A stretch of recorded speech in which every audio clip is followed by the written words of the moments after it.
Assalamualaikum warahmatullahi wabarakatuh. Salam sejahtera bagi kita semua. Perkenalkan, kami dari kelompok 2, mata kuliah Sistem Manajemen Audit Lingkungan yang beranggotakan Adelia Puspitasari dan Salsabella.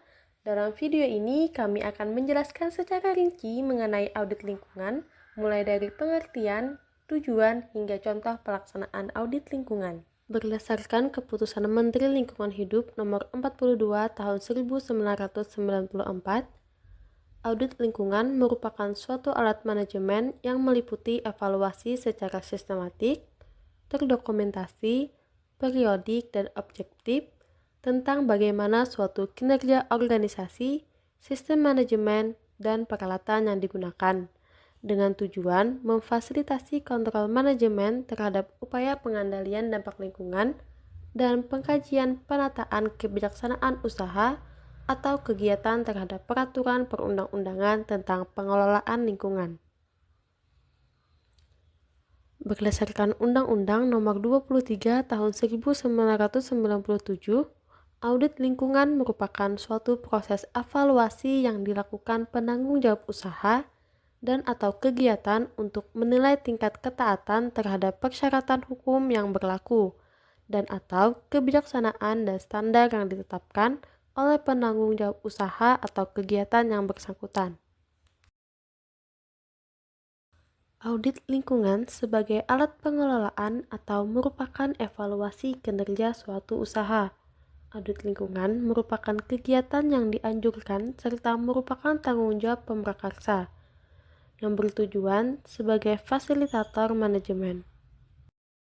Audit lingkungan berfungsi sebagai upaya peningkatan penaatan suatu usaha terhadap peraturan perundang-undangan lingkungan, sebagai dokumen suatu usaha tentang pelaksanaan standar operasi, prosedur pengelolaan, dan pemantauan lingkungan termasuk tanggap darurat, sebagai jaminan untuk menghindari perusakan atau kecenderungan kerusakan lingkungan, sebagai bukti keabsahan perakiraan dampak dan penerapan rekomendasi yang tercantum dalam dokumen AMDAL, sebagai upaya perbaikan penggunaan sumber daya, dan sebagai upaya untuk meningkatkan tindakan yang telah dilaksanakan atau yang perlu dilaksanakan oleh suatu usaha untuk memenuhi kepentingan lingkungan. Manfaat audit lingkungan adalah untuk mengidentifikasi risiko lingkungan dan pengelolaannya, menjadi dasar bagi pelaksanaan kebijaksanaan pengelolaan lingkungan, menghindari kerugian finansial, mencegah tekanan sanksi hukum terhadap suatu usaha, membuktikan pelaksanaan pengelolaan lingkungan, meningkatkan kepedulian pimpinan dan staf terhadap kebijakan dan tanggung jawab lingkungan, mengidentifikasi kemungkinan penghematan biaya, menyediakan informasi yang memadai bagi kepentingan usaha, dan menyediakan laporan audit lingkungan.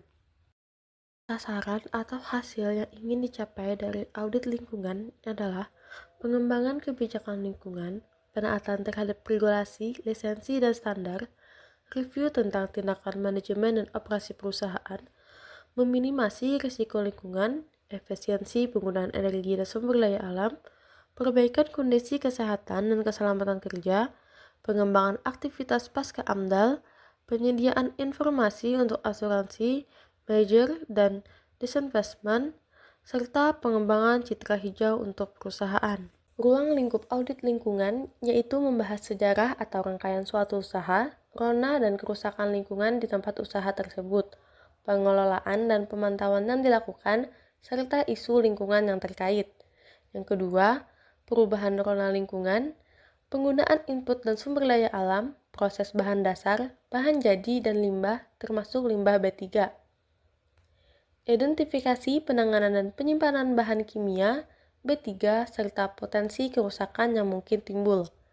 Kajian risiko lingkungan, sistem kontrol manajemen, rute pengangkutan bahan dan pembuangan limbah, efektivitas alat pengendalian pencemaran, catatan tentang lisensi pembuangan limbah dan penaatan perundang-undang, penaatan terhadap hasil dan rekomendasi AMDAL, RPL, dan RKL, perencanaan dan prosedur standar operasi keadaan darurat, rencana minimasi limbah dan pengendalian pencemaran lingkungan, penggunaan energi, air, dan sumber daya alam lainnya, program daur ulang, serta peningkatan kemampuan sumber daya manusia dan kepedulian lingkungan.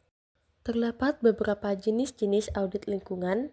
Yang pertama yaitu audit manajemen lingkungan, yang kedua audit penaatan lingkungan, audit fasilitas teknik, audit AMDAL, audit tanggung jawab, audit pemasaran lingkungan, audit hemat energi, audit minimalisasi limbah, dan audit lingkungan komprehensif. Keberhasilan audit lingkungan adalah kolaborasi yang efektif antar dukungan pihak pimpinan, partisipasi banyak pihak, kemandirian dan objektivitas auditor, serta kesepakatan tentang tata laksana dan lingkup yang diaudit. Metodologi audit lingkungan. Dalam pelaksanaan audit lingkungan, terdapat beberapa metode umum yang digunakan dalam pengumpulan data selama audit lingkungan meliputi 1. Daftar isi atau table of content, yang kedua itu pedoman atau guideline, yang ketiga itu questionnaire, yang keempat itu checklist, yang kelima itu sistem peringkat atau scoring. Emang apa sih bedanya audit lingkungan sama AMDAL? Audit lingkungan dibuat untuk kegiatan pembangunan yang sedang berjalan, sedangkan AMDAL dibuat untuk rencana kegiatan pembangunan. Audit lingkungan dibuat berkali-kali atau periodik. AMDAL dibuat hanya satu kali dalam pelaksanaannya. Untuk audit lingkungan dibuat untuk telaah masalah yang sedang dihadapi, sedangkan AMDAL dibuat untuk perakiraan potensi dampak lingkungan. Audit lingkungan dibuat berdasarkan Keputusan Nomor 42 Men-LH tahun 1994 dan format teknis sesuai tujuan audit lingkungan. Sedangkan AMDAL dibuat berdasarkan PP Nomor 8 Tahun 2001 dan peraturan pelaksanaannya. Audit lingkungan dilaksanakan secara sukarela, insentif, dan disentif. Sedangkan AMDAL dilaksanakan bersifat wajib dan terbuka. Sebagai contoh, dilakukan audit lingkungan berdasarkan ISO 14001 di RSUD-X. Audit yang dilakukan terbagi dalam 7 kategori yang terdiri atas struktur dan kebijakan, pengelolaan limbah, sanitasi air bersih, sanitasi lingkungan rumah sakit, pengelolaan udara di rumah sakit, pengawasan dan dokumentasi sanitasi, serta pendidikan dan pelatihan. Kategori audit ini dirincikan atas 44 poin dengan unit yang diaudit adalah instalasi sanitasi dan gedung RSUD-X. Berdasarkan temuan audit, instalasi sanitasi dan gedung RSUD-X telah memenuhi sebagian besar komponen audit. Namun terdapat 11 poin yang tidak terpenuhi dan membawa skor kepatuhan di angka 75%, yaitu kepatuhan minimal. Komponen yang tidak terpenuhi dapat diperbaiki dan yang telah terpenuhi bisa dipertahankan bahkan ditingkatkan kualitasnya. Pengelolaan lingkungan yang baik oleh instalasi sanitasi dan gedung di Rumah Sakit X akan semakin meningkatkan kualitas pelayanan kesehatan serta tanggung jawab pengelolaan dan pemantauan lingkungan rumah sakit. Demikian penjelasan kami mengenai audit lingkungan. Semoga materi yang telah kami sampaikan dapat menambah wawasan dan pengetahuan bagi kita semua. Kami ucapkan terima kasih. Wassalamualaikum warahmatullahi wabarakatuh.